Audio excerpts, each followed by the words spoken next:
Hi, Reuven. Can you hear me? You're muted. I'm Hi there.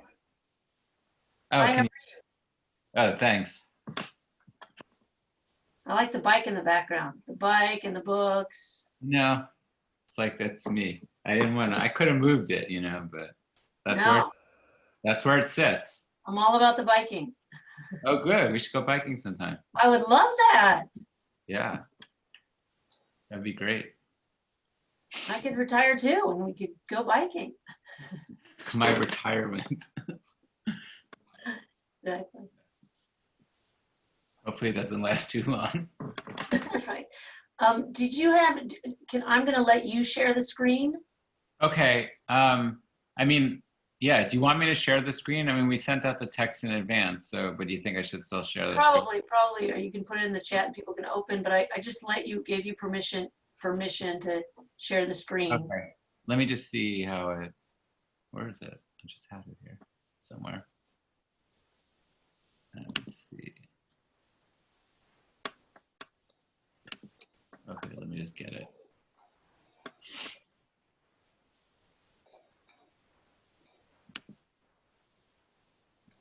No, that's not it. Oh, you just shared it. I just shared this until we began. Oh, okay. But I gave you ability to share. Okay.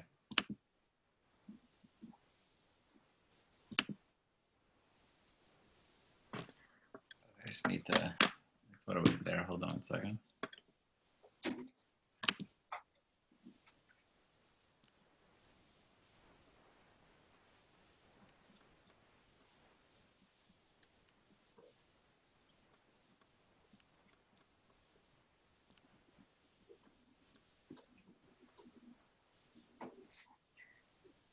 I'm gonna go get some cheesecake. Oh, nice. Okay.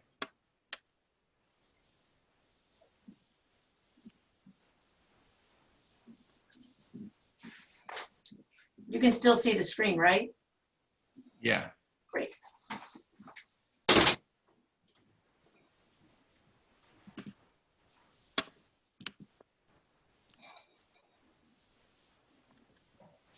Okay.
Hey, say.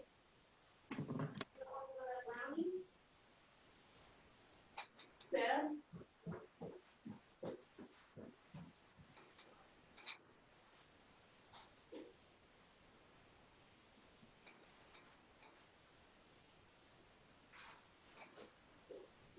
Yeah. Are you done? There's also ice cream sandwiches. You getting the magnum balls? Oh. Well, I'm almost done with this paragraph that I'm writing. And then I'll eat. Okay. Just for my duties at home. Not because of taste. Not what? Not for the taste. Okay.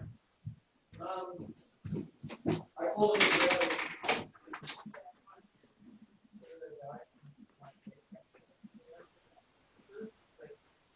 Well, we don't sell your case anymore for your iPhone because it's just like 6. It's like, but we'll upgrade you to 2.0, but it won't be applicable if your accessory.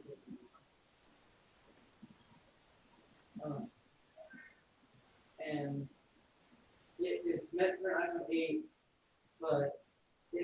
your site. And I've been pointing out one of the accessories. Can you send me a vent mount, and other mounts? I have those already. Just treat it like all your other things. That's funny. Thanks for cleaning up.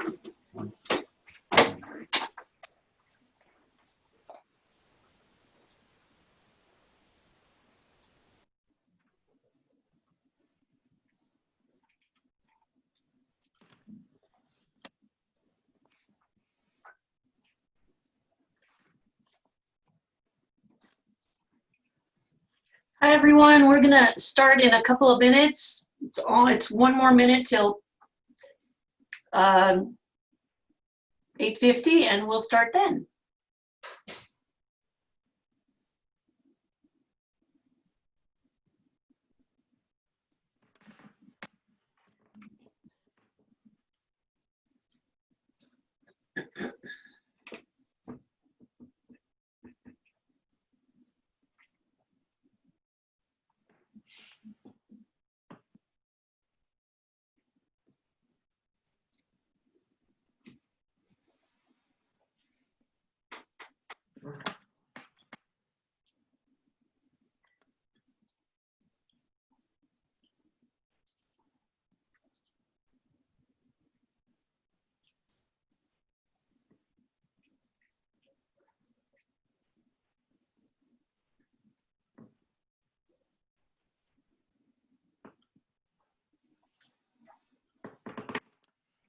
Reuven, would you like to get started?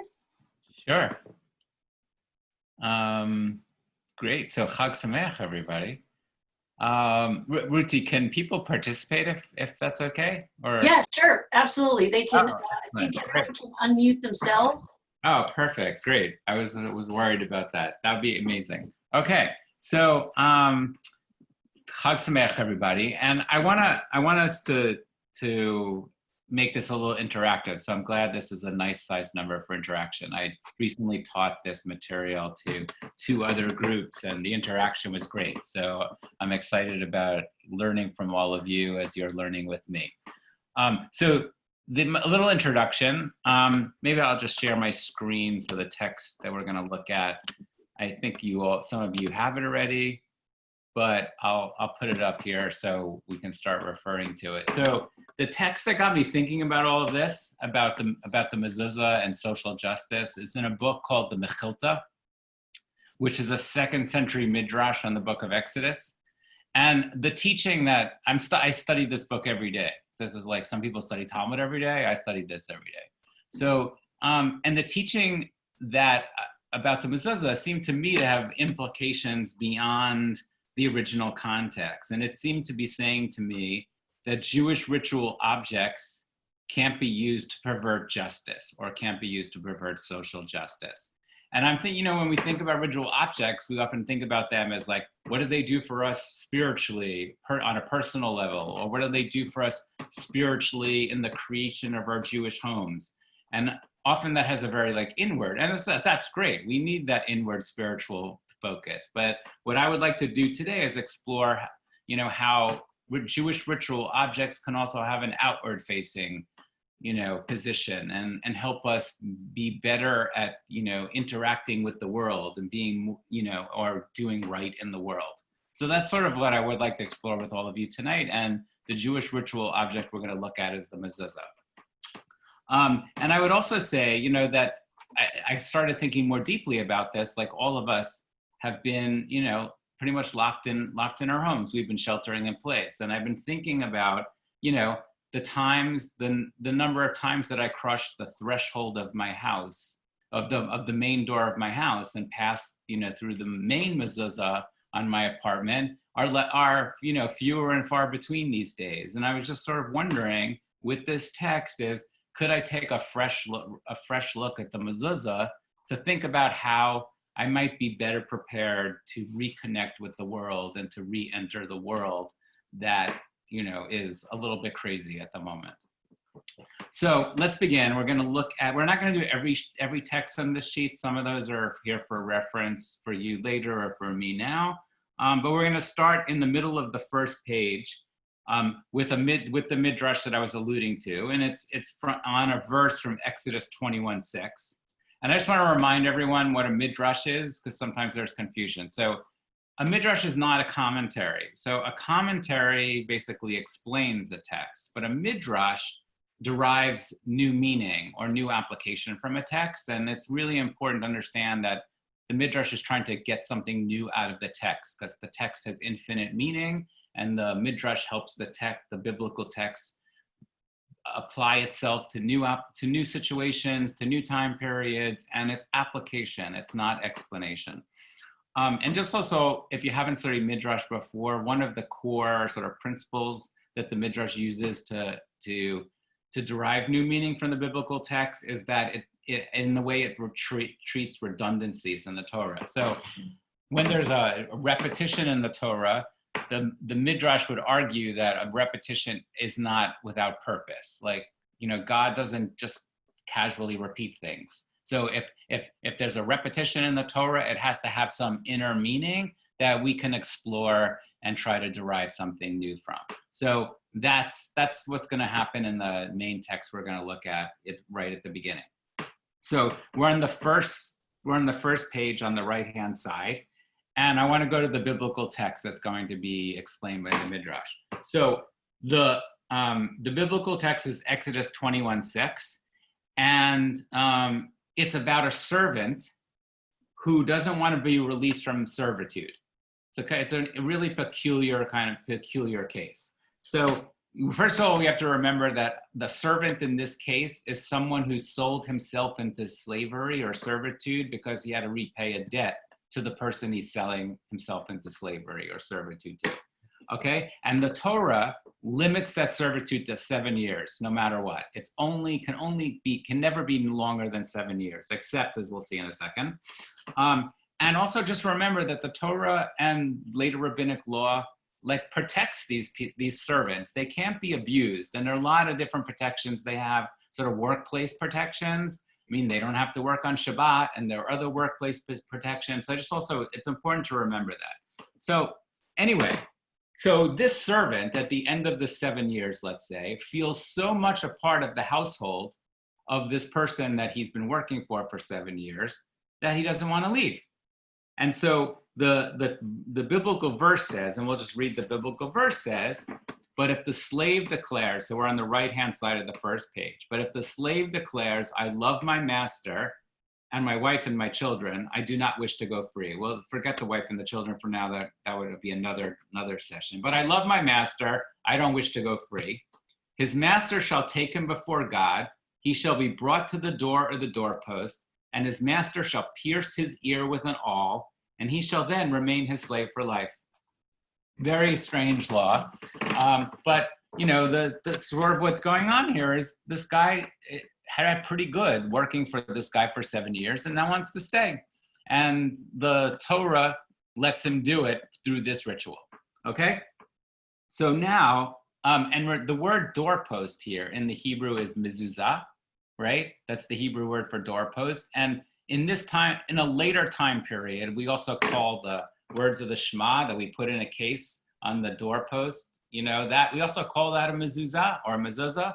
In this time period, a mezuzah just means doorpost, but it's important to remember that they're talking about the place that we're eventually going to put those words of the Shema in a case. So the doorpost, the word mezuzah, so either you pierce his ear through the doorpost or you pierce his ear through the door. Okay, everyone with me? Great. Okay, so now that law also is found in Deuteronomy and repeated except with one glaring difference. So we're now on the second text on the right-hand side of the first page. And we'll just go to verse 17 that I bolded, because we'll skip the other parts. But there's one major difference between the Exodus version and the Deuteronomy version. In the Deuteronomy version, it says, you shall take an awl and put it through his ear into the door, and he shall become your slave in perpetuity. Okay? So the major difference between Deuteronomy and Exodus is that in Deuteronomy, there's no doorpost. In Exodus, we have door or doorpost. In Deuteronomy, we have no doorpost. So the Midrash wants to know, why? What happened to the doorpost that, from Exodus to Deuteronomy? And that's what I want us to look at, is to see what the Midrash does to come up with some sort of creative application from the missing word doorpost in Deuteronomy. Okay, so we're going to read the Midrash. Are there any questions up until this point? Everyone good? Okay. So the Midrash is on the left-hand side of the page. We'll just read it in English. And the Midrash wants to play around with this missing doorpost. So the Midrash quotes the verse from Exodus, he shall be brought to the door or the doorpost. Compare the door to the doorpost. Just as the doorpost is standing vertical, so too the door should be standing vertical. You say the verse comes for this purpose? So first they say, okay, so the reason that the word doorpost appears in Exodus is only to teach about the position of the piercing ritual. And it's left out of Deuteronomy because we already learned that lesson. So the piercing happens on the door, but the word doorpost in Exodus is only there to teach us the position. Maybe they don't want to have the guy have pierced through a door that's lying on the ground. Maybe that's painful. Maybe the door needs to be attached to the house. So the first thing they say is maybe that's the reason the word doorpost only appears in Exodus but doesn't appear in Deuteronomy. But then they say, well, maybe there's something else going on here. Or maybe it comes to teach him that he should be pierced with the doorpost. Maybe that's not the reasoning. Maybe Exodus comes first. We learn doorpost is where you do the piercing, so maybe that's true. But now the Midrash is going to say, nope, there's no doorpost, and here's the reason why we don't use a doorpost. You might think this could be reasoned if the door, which is not fit for the mitzvah of putting, the words of the Shema on it, is fit for piercing, then how much the doorpost, which is fit for the mitzvah, isn't it not logical that it should be fit for piercing? So now they're saying, listen, if the door is a place that merits to have, a slave have his ear pierced through, well, the doorpost is much more important because it has a bigger mitzvah associated with it. So you would think, like, the mezuzah should have the piercing also. No, the scripture teaches you shall take an awl and put it through his ear into the door. Into the door you should put it, but not into the mezuzah. So it seems to me what's going on here is that the Midrash is trying to say that the fact that the doorpost is associated with this mitzvah of hanging the words of the Shema on it actually makes it not okay to use it for piercing the ear of someone who wants to re-up his servitude. And I think that if you sit back on that and, kind of think about it, like, well, what is it about the words of the Shema not being associated with someone who wants to re-up his servitude? And I think, many of you can probably already come up with some ideas about that. One idea might be if you, read other verses in the Torah, especially like at the, one verse at the end of Leviticus is jumping to my mind, where God says, you left Egypt to be my servants, only my servants, not to be servants to any humans ever again. So we know that the Torah seems to look down on human servitude. So the Torah is maybe begrudgingly letting the servant re-up his servitude by, having him go through maybe some sort of a painful ritual, but we're not going to let the mezuzah, the doorpost that's associated with the words of the Shema, get involved in that. And that seems to be a pretty profound thing to me. Like that we should not think about the mezuzah just as, the place where we hang the words of the Shema, but it also stands for other things in the Torah, like being anti-slavery, standing up for justice, and it can't be used for such a purpose. And if you turn to the second page, and we'll come back to, when we come back to the words of Deuteronomy 6, where we learn about the mezuzah for the first time, we'll explore a little bit more of like really what was the purpose of hanging those words of the Shema. But for right now, let's just sit with the text we just read. But if you turn to page 2 in the text, we gain this argument that I'm making about not using the mezuzah for letting a slave re-up his servitude gets some more power. So in the middle of page 2, there's a section from the Talmud, Babylonian Talmud Kedushin, where it says, and Rabbi Shimon bar Rabbi Shimon bar You have Rabbi to turn us to page 2. Oh, thank you. Thank you. Okay, so, and Rabbi Shimon, it's easier for me to read it here too, instead of reading it down here. Thank you. And Rabbi Shimon bar Rabbi Yehuda Nasi would interpret this verse allegorically. Why are the door and the doorpost different from all objects in the house, that the piercing is performed with them? That the Holy One who is blessed said, the door and the doorpost were witnesses in Egypt.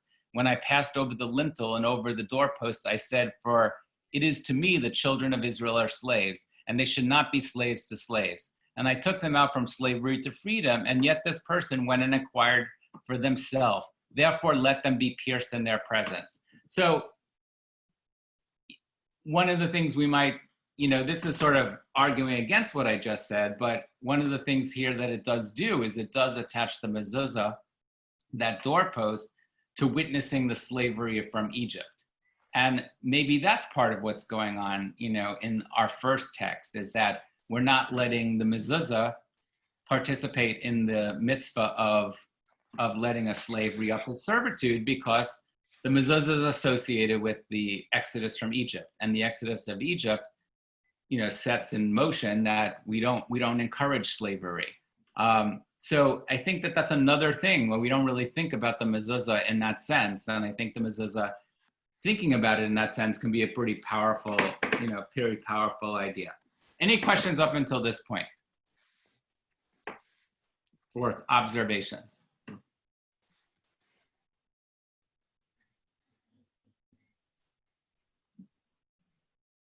Okay. So, Wait, if, can I ask a question? yes. It might be kind of goyish, but so I wanted to have a house blessing and sort of an occasion and put the mezuzah. Yeah. Is that kosher? Yes. Okay, thank you. Sure. We'll come back to that, but yes, definitely. So now, if the mezuzah has like some social justice teaching to it, let's go deeper into that. So we all know that the mezuzah has a certain orientation on our doorpost. For most of us, the mezuzah leans into the house, right? On the right-hand side of the door. And, what I was thinking about, like, does the mezuzah help? Is the way the mezuzah is oriented help or not help in terms of thinking about the lessons of the mezuzah as standing for something related to social justice? And, when we often think about the mezuzah, we think about the mezuzah as something that protects our homes, something that helps us signify that we live in a Jewish home. And if we think about tilting the mezuzah in, it has, this kind of inward focus. It sort of maybe implies like a little disconnect, being a little disconnected from the world, finding safe haven from the world, from leaving Gentile space to Jewish space. And what I want to think about is that this way the mezuzah position the only alternative in Jewish tradition for placing the mezuzah? Are there other ways to place the mezuzah? And that can help us with our social justice orientation. So let's go to page 3. Sorry. Okay. So on page 3, we have in the middle in the blue box, the teaching from the Shema. The teaching that begins with the Shema Yisrael, Deuteronomy chapter 6, verse 4. And then as we read on in the paragraph, we read the familiar words about you should take to heart all these instructions with which I charge you this day, and press them upon your children. Recite them when you stay at home and when you are away, when you lie down and when you get up. Bind them as a sign in your hand and let them serve as a symbol on your forehead. Inscribe them on the doorposts of your house and on your gates. So if instead of just taking that verse 9 and just reading verse 9, if we read verse 9 in the larger context, we see that mezuzah is not about just about the house. It's about your coming and going, right? So the whole section is about taking the words, this instruction from God, the Torah, let's say, and it's supposed to go with you wherever you go. And what's the function of the gates or the doorposts where you put the mezuzah? It's the threshold, that mediates between the inside and the outside. So not only do you take these words wherever you go, but in the very space where you're passing in between these two realms, public and private space, you get this reminder also. And I think taking the mezuzah in that sense, maybe argues for not just having the mezuzah face in. So just keep that in mind for now.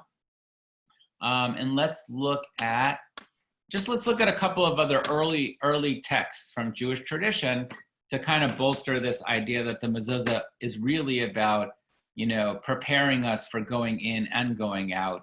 And going out is really important, and how we go out is really important. So Philo, we're on the right-hand side of page 3. So Philo of Alexandria was a Jewish philosopher from the 1st century of the Common Era. He lived in Alexandria, Egypt. And he has this book, which is called Special Laws. And in it, he talks about the mezuzah. And he says, and let's not read the whole paragraph, but he says, we'll start like 4 lines from the bottom of the paragraph, that what's the purpose of the mezuzah? That all persons, whether going into their houses or going out of them, men and women, children and servants, may do all that is proper and becoming to one another and to themselves. So the purpose of the mezuzah, according to Philo, is to really govern human relationships, wherever we are, inside and outside. It's meant to help us, be better at social relationships in community, in society. And that's the purpose of the mezuzah, according to Philo in the 1st century. On the bottom of the right-hand side of the same page, we have Maimonides, 12 centuries later, who was also a philosopher, but this is in his law code. And he has a really interesting teaching about, and also Maimonides did not tilt his mezuzah. We know that for sure. In his time period, the mezuzah was straight. We'll come back to that. It was vertical, but we'll come back to that. But Maimonides had a vertical mezuzah. And anyway, Maimonides has something really interesting. He says, a person should pay heed to the precept of mezuzah, for it is an obligation perpetually binding upon all. Whenever one enters or leaves a home with the mezuzah on the doorpost, he will be confronted with the declaration of God's unity, blessed be his holy name, and will remember his love due to God, and will be aroused from his slumbers and his foolish absorption in temporal vanities. And this is the part that I really love. He will realize that nothing endures to all eternity save knowledge of the ruler of the universe. This thought will immediately restore him to his right senses, and he will walk in the paths of righteousness. So Maimonides says, passing by the mezuzah is going to arouse you from your slumber. It's going to remind you not to be absorbed in temporal vanities, and it's going to help you, walk in a path of righteousness. It's going to restore your senses and walk in a path of righteousness. So again, Maimonides, cares just as much about, I think, the outside as he does about the inside.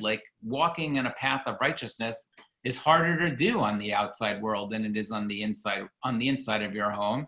And Maimonides wants the mezuzah to wake you up to that. It's like an automatic sort of buzzer or doorbell that rings every time you walk through the door, the threshold, and wakes you up. Does anyone know another place where Maimonides uses this expression of a ritual object waking you up? Sound familiar? Maimonides uses the same phrasing for the shofar. The shofar, when you hear the shofar blow, it's also supposed to wake you up, which I didn't know that Maimonides also talked about the mezuzah that way until I was preparing this. So again, Maimonides also cares deeply about how the mezuzah prepares you, I think, for what happens outside. Okay, so let's go to so those 2 texts I hope are starting to get you thinking about what the mezuzah's purpose is in the threshold space and the liminal space. And let's go on now to talk about the position of the mezuzah. So we're going to go to page 5. Okay, So there are a lot of different texts This we is could. page 4. Oh, to page 4. Yes, page 4. I'm sorry. Yes, we're on page 4. So there are a lot of different texts we could look at to talk about the position of the mezuzah. I'm gonna basically concentrate on one for now, and then maybe we'll refer to a couple of others in a minute. But on this page, we're only going to look at the one on the right-hand side, which is the Shulchan Aruch, the law code from the 16th century. So this is like where, this book is where, major Jewish law is set, and would be the most important book to look at if you want to know how to position your mezuzah. So the author of the Shulchan Aruch, which means set table in English, is a man named Joseph Caro, lived in the 16th century, sort of represents the Sephardic world, was living in the land of Israel and Palestine at the time. And he says, the mezuzah should be erect lengthwise on the length of the doorpost of the doorway, and one should intend that the word Shema, that is at the end of the scroll, should be facing the outside. So for him, the mezuzah is vertical.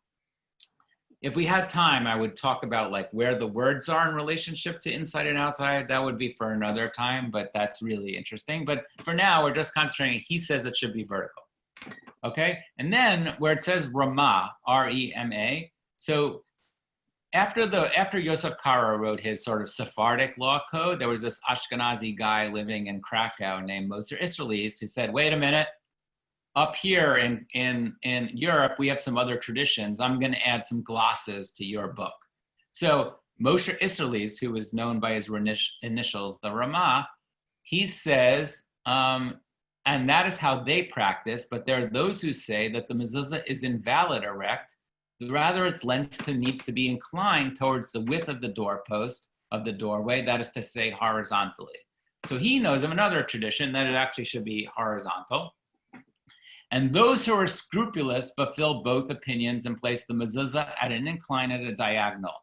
And this is how it is proper to practice, and this is how we practice in our places. So Yosef Karo says it should be vertical. Moses Israeli says, well, it really could be horizontal, but I prefer to be diagonal to fulfill both opinions, okay? And most of us today have it diagonal. Yes, Joshua. Rabbi, if I may jump in here, I had heard that the reason for making the mezuzah diagonal is as a compromise. Yes, that's it. This is the compromise. Views of the Beit Hillel and Beit Shammai. So no, it's not Beit Hillel and Beit Shammai. It's Rashi and his grandson, which we're going to get to on the next page. Oh, really? I'd heard otherwise. Thank you. Okay. Yeah, sure, no problem. But yes, so it is the compromise, and this Moses Israelis is summarizing that compromise. But the compromise is, as we'll see on the next page, between Rashi and his grandson. Okay, so I want to now say, like, is there something we can say about the position of the mezuzah that can help us conceptually? Like, is there some better teaching on the conceptual level if the mezuzah is straight, or the mezuzah is diagonal, or the mezuzah is horizontal? And I think that allows us to be creative. I'm not looking for the definitive answer when I ask this question. I just want to I want to like stimulate your thinking about how we might interpret how we place our mezuzahs on our doors, okay? So we're going to go to the next page. So the Talmud, wait, I skipped something. Sorry, we're going to go back to the previous page for a second. So I don't want to read these two Talmudic texts. They're a little confusing. I'll just give you the upshot.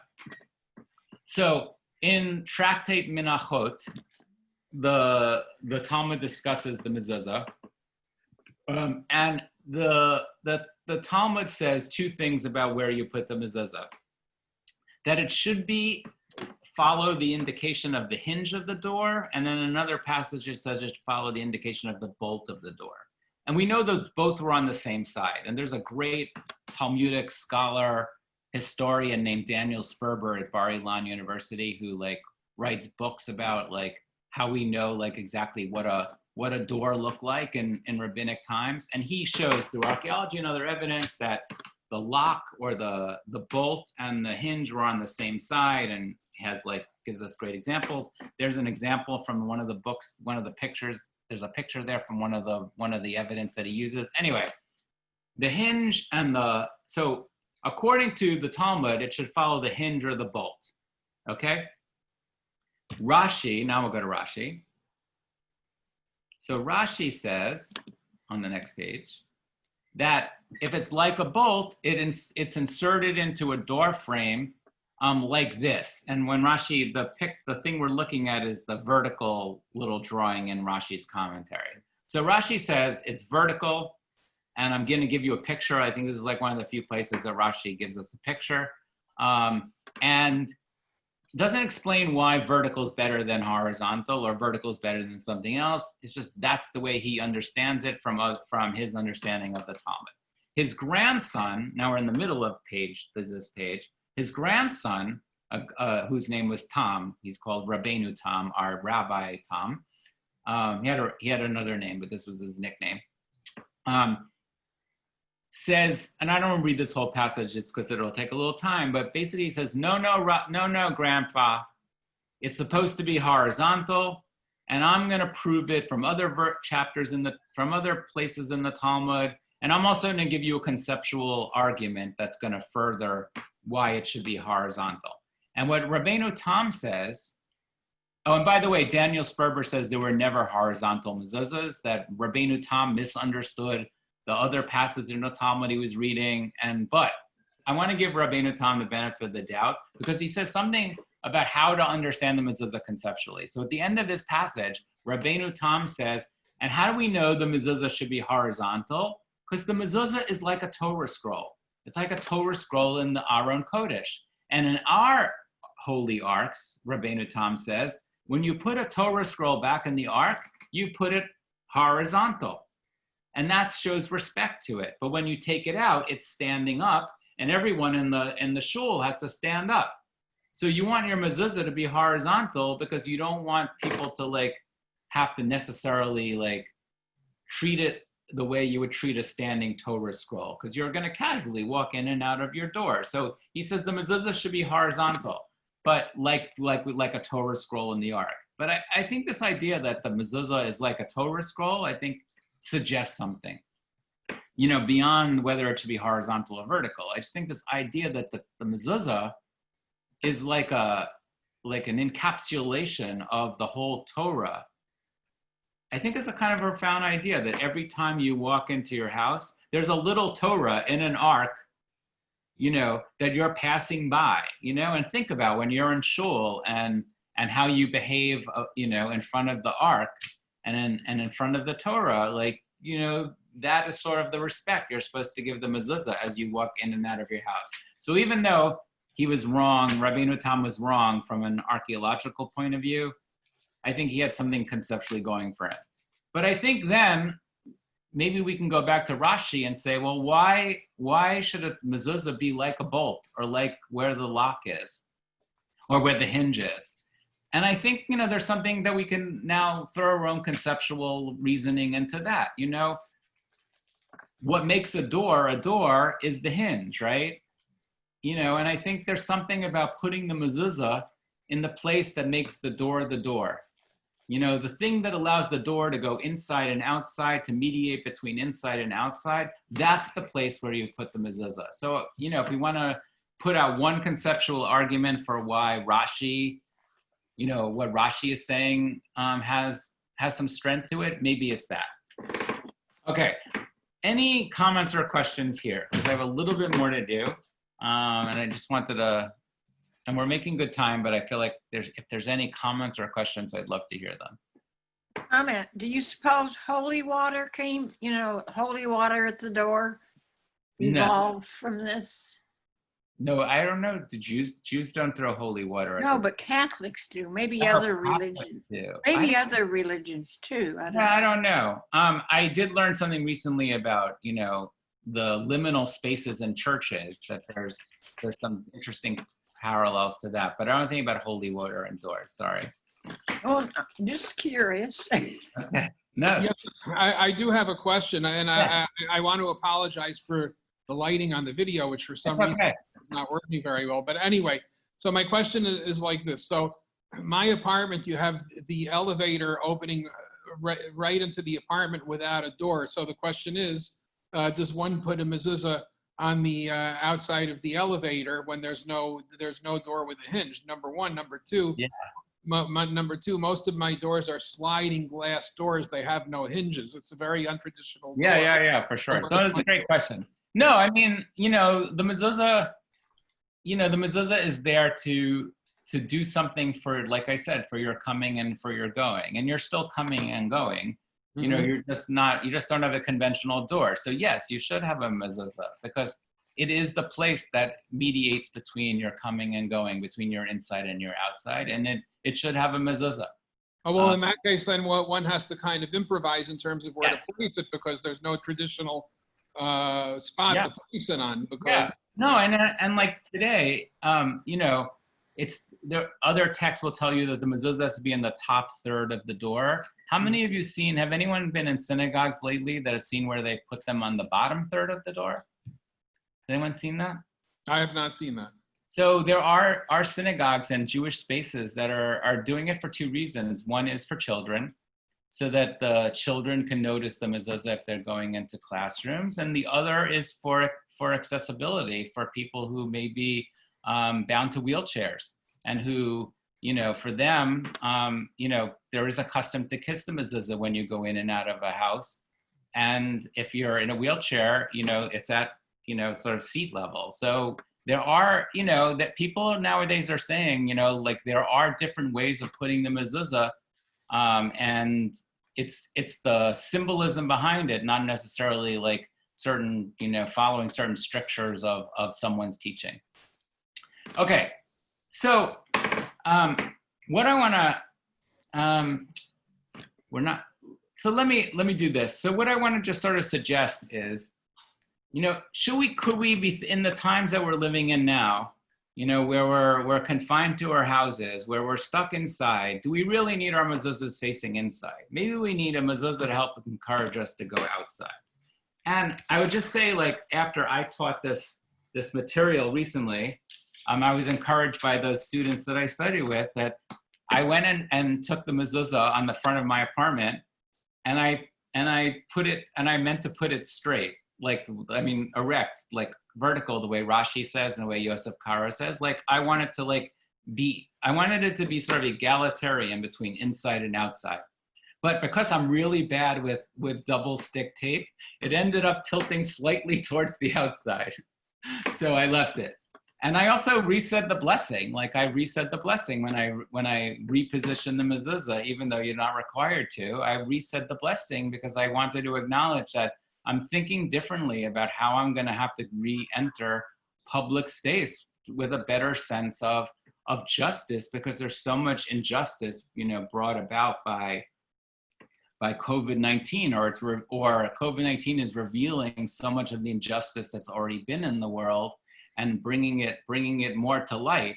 And if we don't re-enter the world thinking more about this, then I think we're not going to be doing what our country needs or what the world needs. So I'm glad my mezuzah is sort of now facing, more towards the outside than it has been towards the inside. And I would encourage all of you to not, I'm not telling everyone to go rehang their mezuzahs, but I'm encouraging you to think a little bit more differently about your mezuzahs and think about what they mean, and, draw your own ideas and your own, midrashim and interpretation to get you to think a little bit more differently about it. I want to end with a poem that I think sort of just encapsulates like some of what we were talking about. So we're on the last page. Part of when we're talking about a mezuzah, I think part of what we're asking ourselves is, what makes a home, and what makes a home in terms of its relationship to what's outside the home. And how does the mezuzah stand for that? Or how does the mezuzah, signify that or symbolize that?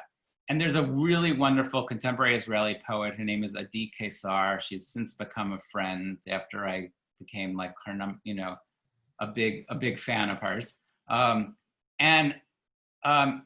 She writes this poem that sort of questions, like, can you have a house, or can something be called a home if everything about it is locking yourself in, if it's about being afraid, if it's about making your mezuzah about protecting yourself on the inside and not letting you go out to the outside. And she calls this poem, she takes it exactly from Deuteronomy chapter 6, and inscribe them on the doorposts of your house. And I'll read the poem in English. Unfortunately, she had like some dispute with her American publisher, so she's not translated into English yet. A few of her poems, but her books are not. She's translated into German, French, Japanese, I don't know, like languages all over the world, just not English. So I'm happy to share my translation with you of this poem. And we await the day when all of her poems will be translated into English. And inscribe them on the doorposts of your house. You say, this is my home, the ceiling, the roof, the air between them. You shout, this is my home, the windows and the walls. You threaten, this is my home, and you lock the door and shut the windows and draw the curtains. And you are afraid that someone will break in. And you are afraid to go out, afraid and knowing for a fearful heart, this will never be a home.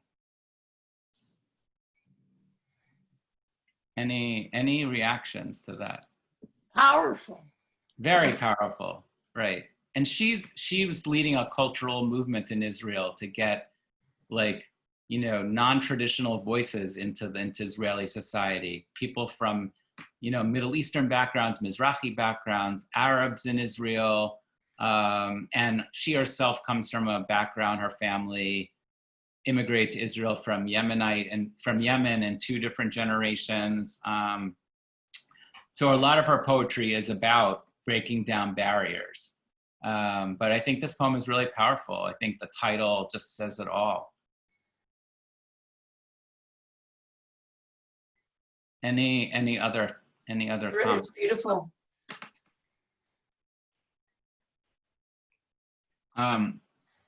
So I think we have like 5 minutes. So is there any? No. We're done. giving people 10 minutes between sessions. Oh, so we're done. Yeah. So if you want to say any closing? Yeah. No, I hope this like stimulated some thinking. I hope it wasn't too quick. That we ran through some important stuff, but I hope I left you with some big questions to ask. And my email address is on the top. So if I stirred you to think about something and then the next few days you like really want to like delve into it, please email me. I'd love to have conversation with you about it. So thank you, and Chag Sameach. Rabbi Reuven, thank you so much. This was really terrific. I'm gonna reconsider my mezuzot. Okay, take a picture of it. Absolutely. Oh, I just had one final question. How often should the cloth in the mezuzah be checked? They're supposed to be checked like I think once every 7 years. Every 7 years? Okay, thank you. Sure. Thank you so much, everyone. Chag Sameach, and we have another session, our last session, starting in 10 minutes. And you can go back to the website and choose between the sessions.